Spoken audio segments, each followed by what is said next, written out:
Hello नमस्कार साथियों, सुगम विद्या क्लासेज में आपका हार्दिक स्वागत है।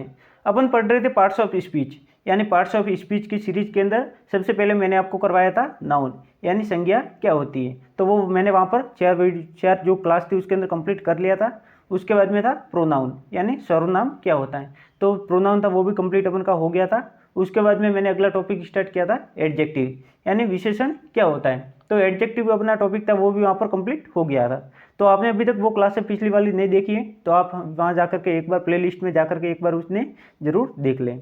और उसके बाद में मैंने टॉपिक अपना स्टार्ट कराया था वो था वर्ब यानी क्रिया। तो अभी लास्ट वीडियो में मैंने आपको बताया था कि वर्ब क्या होती है। वर्ब की मैंने आपको वहाँ पर डेफिनेशन बताई थी और वर्ब को हिंदी में क्या बोलते हैं क्रिया, उसके एग्जाम्पल के साथ में मैंने आपको अच्छे से समझाया था। और वर्ब की कितने टाइप होते हैं यानी मेन वर्ब होती है और एक होती है एक्जुलरी वर्ब। और उसके बाद में मैंने आपको बताया था कि वर्ब के और भी दो टाइप होते हैं, एक तो होती है ट्रांजिटिव और एक होती है इंट्रांजिटिव। आगे अपन आज देखेंगे ऑब्जेक्ट टू दी वर्ब यानी ऑब्जेक्ट का जो भी ऑब्जेक्ट होगा उसका वर्ब के ऊपर यानी क्रिया के ऊपर क्या प्रभाव पड़ेगा। तो अपन एग्जाम्पल के माध्यम से यहाँ पर समझते हैं। पहला एग्जाम्पल है चिल्ड्रन लाइक स्वीट्स यानी जो बच्चे होते हैं वो मिठाइयों को पसंद करते हैं। तो यहाँ पर जो ऑब्जेक्ट होगा उसके लिए वर्ब के द्वारा यहाँ पर क्वेश्चन होगा कि लाइक व्हाट यानी क्या पसंद करते हैं। तो इसका आंसर क्या होगा स्वीट्स यानी मिठाइयाँ, कि जो बच्चे होते हैं वो मिठाइयाँ पसंद करते हैं। तो यहाँ पर सीधा सल जो वर्ब का ऑब्जेक्ट वर्ब का जो यहाँ पर इफेक्ट था वो किसके ऊपर हुआ, स्वीट्स के ऊपर यानी ऑब्जेक्ट के ऊपर। आगे अपन देखेंगे my father reads A novel यानी मेरे फादर हैं वो क्या करते हैं, नॉवल रीड करते हैं। तो यहाँ पर माय फादर क्या हो गया, यहाँ पर एक सब्जेक्ट हो गया, रीड यहाँ पर वर्ब हो गया और अ नॉवल क्या हो गया यहाँ पर एक ऑब्जेक्ट। तो यहाँ पर क्वेश्चन ये होगा रीड्स व्हाट यानी क्या पढ़ते हैं। तो क्या पढ़ते हैं तो इसका ऑब्जेक्ट क्या होगा, नॉवेल यानी जो नॉवेल होगा वो इसका आंसर होगा। और नॉवेल क्या है अपन के सेंटेंस के अंदर एक ऑब्जेक्ट है। आगे अपन देखते हैं इसका third example, her mother loves her very much यानी उसकी माँ उसे बहुत ज़्यादा प्यार करती हैं। तो यहाँ पर हर हो गया, हर मदर यहाँ पर हो गया सब्जेक्ट, लव्स हो गया यहाँ पर वर्ब और बाकी वाला हो गया यहाँ पर ऑब्जेक्ट। तो यहाँ पर क्वेश्चन ये होगा कि लव्स हुम यानी उसकी माँ है वो किसको बहुत ज़्यादा प्यार करती हैं। तो यहाँ पर आंसर इसका क्या होगा हर यानी उसको। और हर का यूज किसके लिए हुआ, एक लड़की के लिए यानी सी का ऑब्जेक्टिव रूप होगा वो क्या होगा हर होगा। आगे अपन देखेंगे ये सेंटेंस एक बार रिपीट हुआ है, अभी मैंने आपको जस्ट थोड़ी देर पहले बताया, her mother loves her very much. तो यहाँ पर क्वेश्चन होगा लव हुम यानी किसे प्यार करते हैं, तो हर यानी सी। आगे अपन देखेंगे fourth example, I love the beautiful object of the nature यानी जो प्रकृति की बहुत खूबसूरत चीज़ें होती हैं उन्हें मैं बहुत ज़्यादा पसंद करता हूँ। तो यहाँ पर आई हो गया सब्जेक्ट, लव हो गया वर्ब और बाकी वाला ऑब्जेक्ट हो गया। तो यहाँ पर क्वेश्चन क्या होगा कि लव हुम यानी किसे प्यार करते हैं। तो इसका जो ऑब्जेक्ट होगा वो अपन यहाँ पर पूरा वापस रिपीट करेंगे और जो ऑब्जेक्ट होगा वही अपन का यहाँ पर आंसर होगा। तो आंसर क्या है, the beautiful object of the nature. आगे अपन देखेंगे Ram is going to market यानी राम बाजार जा रहा है। तो राम यहाँ पर क्या हो गया, एक सब्जेक्ट है और उसके बाद में इज यहाँ पर एक हेल्पिंग वर्ब है क्योंकि यहाँ पर गो ऑलरेडी यहाँ पर पहले से मेन वर्ब है। हेल्पिंग वर्ब का यूज कहाँ पर होता है, जहाँ पर मेन वर्ब के जस्ट पहले। और यदि कोई भी ऐसा सेंटेंस होगा जिसके अंदर वहाँ पर केवल एक ही वर्ब है तो उसे अपन हेल्पिंग वर्ब ना मानते हुए अपन उसे क्या मानेंगे कि वो एक मेन वर्ब है। और उसके बाद में टू एक अपन कंजक्शन के रूप में भी यूज करते हैं और जो मार्केट हो गया वो एक अपन का एक ऑब्जेक्ट होगा। आगे सेंटेंस है मोहन लाफ यानी मोहन हंसता है। तो यहाँ पर मोहन हो गया वो सब्जेक्ट होगा और लाफ एक वर्ब है और इसके अंदर ऑब्जेक्ट नहीं है। आगे अपन देखेंगे वर्ब्स यानी जो क्रियाएं हैं वो कितने टाइप की होती है, ट्रांजिटिव है इंट्रांजिटिव यानी वर्ब के दो टाइप और होते हैं। कौन कौन से होते हैं, एक तो होता है ट्रांजिटिव और एक होता है इंट्रांजिटिव। जिसे ट्रांजिटिव को हिंदी में बोलते हैं सकर्मक यानी इसके साथ में ऑब्जेक्ट होगा। इसके नाम से अपन को पता चल रहा है यानी सकर्मक यानी जो इसका कर्म होगा वो इसके साथ में होगा। और इंट्रांजिटिव यानी अकर्मक यानी ये इसका जो ऑब्जेक्ट होगा वो इसके साथ में नहीं होगा यानी जो इसका कर्म होगा वो इसके साथ में नहीं होगा। मेन वर्ब और principal verb, verbs are divided into two parts यानी जो मेन वर्ब या फिर जो प्रिंसिपल वर्ब होगी वो दो भाग में डिवाइड होगी। कौन कौन सी हैं, पहले अपन देखते हैं ट्रांजिटिव वर्ब, जो मैंने अभी आपको थोड़ी देर पहले ऊपर बताया कि पहली है ट्रांजिटिव यानी सकर्मक क्रिया।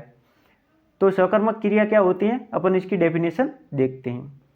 That which require an object, यानी ऐसी वर्ब जिसके अंदर क्या होगा, ऐसा कोई भी सेंटेंस जिसके अंदर वर्ब होगी और उसके बाद में क्या होगा, वहाँ पर एक ऑब्जेक्ट होगा, यानी वहाँ पर कर्म होगा, तो अपन उसे क्या बोलेंगे। अपन सेंटेंस को देख के ही पता लग जाएगा कि वो क्या है, वो एक ट्रांजिटिव वर्ब है।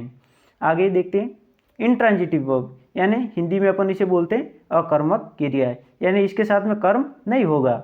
That which require no object, यानी ऐसी क्रिया जिसके अंदर जो ऑब्जेक्ट की रिक्वायरमेंट होगी वो नहीं होगी।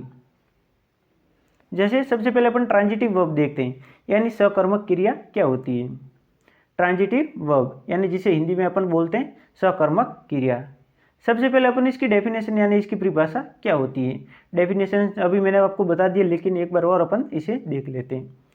The verb with an object is called transitive verb, यानी ऐसी वर्ब जो किसी ऑब्जेक्ट के साथ में होगी उसे अपन क्या बोलेंगे, उसे अपन ट्रांजिटिव वर्ब यानी सकर्मक क्रिया बोलेंगे।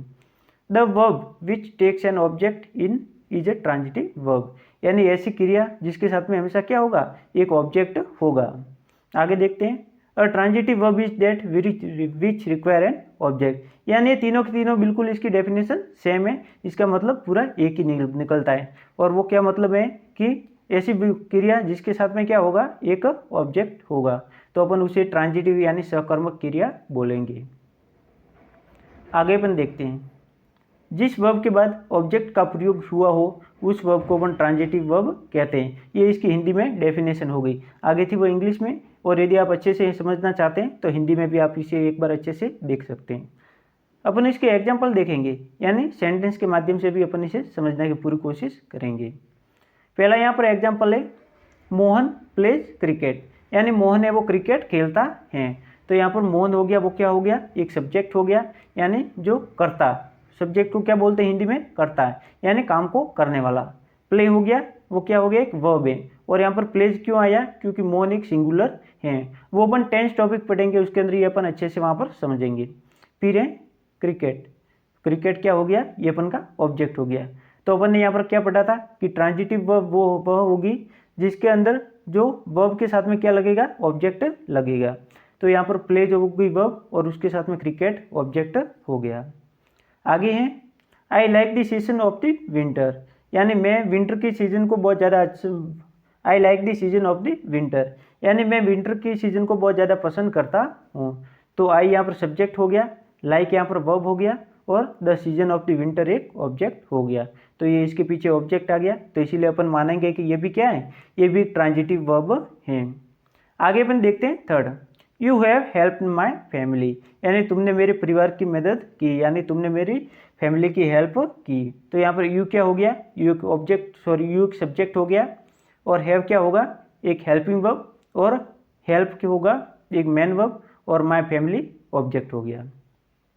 ही ईट्स ब्रेड, यानी वह ब्रेड खाता है, तो ही यहाँ पर सब्जेक्ट हो गया, ईट्स यहाँ पर वर्ब हो गया, और ब्रेड ऑब्जेक्ट हो गया। फिर है ही नोज मी, यानी वह मुझे जानता है, तो ही यहाँ पर सब्जेक्ट हो गया, नोज यानी क्या होता है, जानना, यानी ही नोज मी, वह मुझे जानता है, तो नो यहाँ पर वर्ब हो गया, और मी है वो एक ऑब्जेक्ट है। आगे अपन देखते हैं दे सॉन्ग, दे सिंग, सॉन्ग की जगह यहाँ पर सिंग आएगा, दे सिंग सॉन्ग, यानी वे गाना गाते हैं। तो दे यहाँ पर क्या होगा, दे एक सब्जेक्ट है, सिंग वर्ब है, और सॉन्ग है वो अपना एक ऑब्जेक्ट हो गया। तो अपन ने यहाँ पर देखा कि जितने भी अपन ने ये सेंटेंस देखे उसके अंदर सब्जेक्ट भी था, वर्ब भी था, और उसके साथ में क्या था, एक ऑब्जेक्ट था। तो ऑब्जेक्ट होता है तो अपन को क्या मानना है कि वो सेंटेंस ट्रांजिटिव वर्ब के हैं। आगे अपन देखते हैं इनट्रांजिटिव वर्ब, यानी अकर्मक क्रियाएं क्या होती हैं। इनट्रांजिटिव वर्ब जिसे हिंदी में बोलते हैं अकर्मक, यानी इसके साथ में कर्म नहीं होगा, यानी ऑब्जेक्ट होगा वो इसके साथ में नहीं होगा।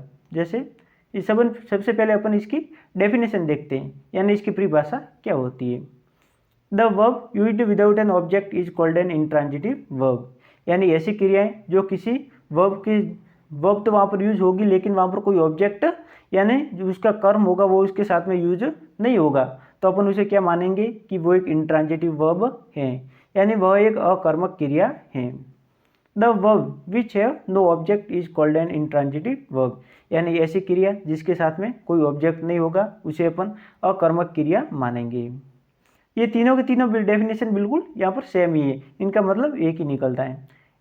N intransitive verb is that which does not require an object, यानी इंट्रांजिटिव वर्ब एक ऐसी वर्ब होती है जिसके साथ में ऑब्जेक्ट की कोई रिक्वायरमेंट नहीं होती है। अपन हिंदी में इसकी डेफिनेशन देखते हैं। जिस वर्ब के बाद में ऑब्जेक्ट का प्रयोग नहीं हो उस वर्ब को अपन क्या बोलेंगे, इंट्रांजिटिव वर्ब बोलेंगे। तो ये हिंदी में इसकी डेफिनेशन हो गई। और आगे ये तीनों की तीनों डेफिनेशन आप नोट्स बनाते थे, तीनों में से कोई भी एक लिख सकते हैं जो आपको सबसे ईजी लगे। आगे अपन देखेंगे इसके एग्जाम्पल कि इसके एग्जाम्पल क्या होते हैं। राम गोज टू मार्केट, यानी राम बाजार जाता है। तो यहाँ पर गोज के साथ में कोई भी ऑब्जेक्ट लगेगा तो उसे अपन ऑब्जेक्ट नहीं मानेंगे। तो यहाँ पर राम हो गया सब्जेक्ट और गो यहाँ पर होगी वर्ब। जैसे आगे अपन देखते हैं, सी स्लीप्स, यानी वह सोता है, इसके बाद में कोई ऑब्जेक्ट नहीं है। ही राइट्स स्लोली, यानी वह धीरे से लिखता है। मोहन लाफ, यानी मोहन हंसता है। I get up early in the morning, और जो अर्ली होता है उसके साथ में भी पीछे कोई ऑब्जेक्ट लगता है तो अपन उसे ऑब्जेक्ट नहीं मानते हैं। I get up early in the morning, मैं सुबह जल्दी उठता हूँ। We run on the road, यानी हम रोड पर दौड़ते हैं। आगे अपन देखेंगे कि ऐसी कौन कौन सी वर्ब होती है जिसके पीछे ऑब्जेक्ट होता है लेकिन अपन उसे ऑब्जेक्ट नहीं मानते हैं। पहला था राम गोज टू मार्केट, यानी राम बाजार जाता है। सी स्लीप्स, यानी वह सोती है। ही राइट्स स्लोली, यानी वह धीरे लिखता है। मोहन लाफ, यानी मोहन हंसता है। I get up early in the morning, मैं सुबह जल्दी उठता हूँ। We run on the road, यानी हम रोड पर दौड़ते हैं।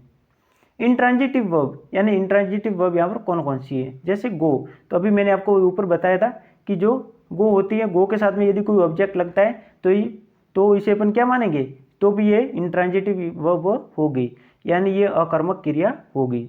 उसके बाद में कम, फिर है स्लीप, फिर है वॉक, फिर है मूव और फ्लाई। गो यानी होता है जाना, कम यानी होता है आना, स्लीप यानी होता है सोना, वॉक यानी होता है चलना, और मूव यानी होता है वहाँ से मूव होना, और फ्लाई यानी होता है उड़ना। डाई यानी होता है मरना, स्प्लिट यानी होता है फिसलना, और बाद में है स्नीज। तो ये इस प्रकार के जितने भी वर्ब हैं इसे अपन इंट्रांजिटिव वर्ब के अंदर मानेंगे। आगे अपन देखते हैं कि ट्रांजिटिव वर्ब और इंट्रांजिटिव वर्ब के बीच में क्या क्या डिफरेंस होते हैं, यानी दोनों को अपन एक टेबल के माध्यम से अपन समझेंगे कि उनके सेंटेंस और उन दोनों के सेंटेंस के बीच में क्या क्या डिफरेंस रहता है। तो पहला यहाँ पर दिया हुआ है इंट्रांजिटिव वर्ब, यानी ये है अकर्मक क्रिया और ये है सकर्मक क्रिया। तो पहला यहाँ पर अकर्मक क्रिया अपन पढ़ेंगे। आई ड्रिंक, यानी मैं पीता हूँ।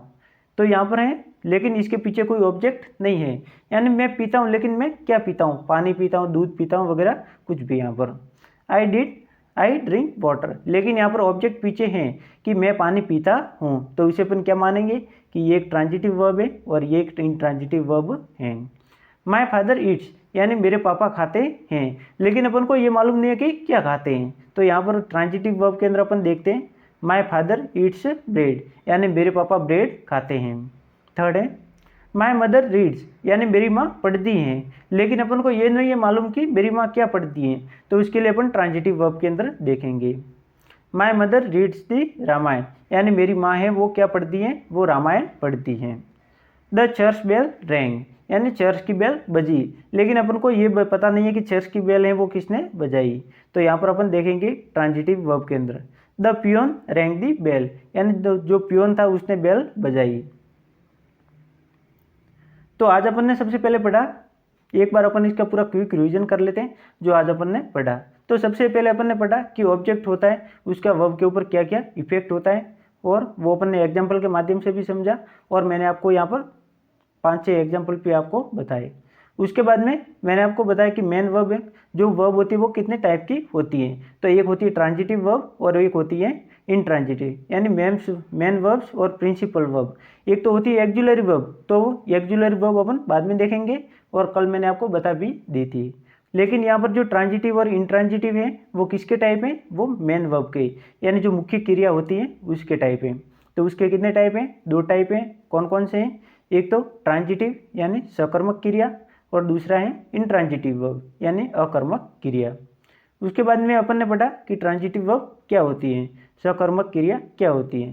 सकर्मक क्रिया ये होती है कि जिसके साथ में क्या होगा, कोई कर्म होगा, यानी कोई ऑब्जेक्ट वहाँ पर साथ में होगा, तो उसे अपन क्या मानेंगे कि वह एक ट्रांजिटिव वर्ब है।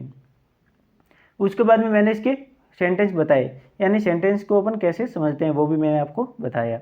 उसके बाद में था इंट्रांजिटिव वर्ब, यानी अकर्मक क्रिया। अकर्मक क्रिया का मतलब ये होता है कि जिसके साथ में कर्म यानी जो ऑब्जेक्ट होगा वो नहीं होगा। जैसे यहाँ पर सेंटेंस था शी स्लीप्स, यानी वह सोती है, लेकिन यहाँ पर इसका कोई ऑब्जेक्ट साथ में नहीं है।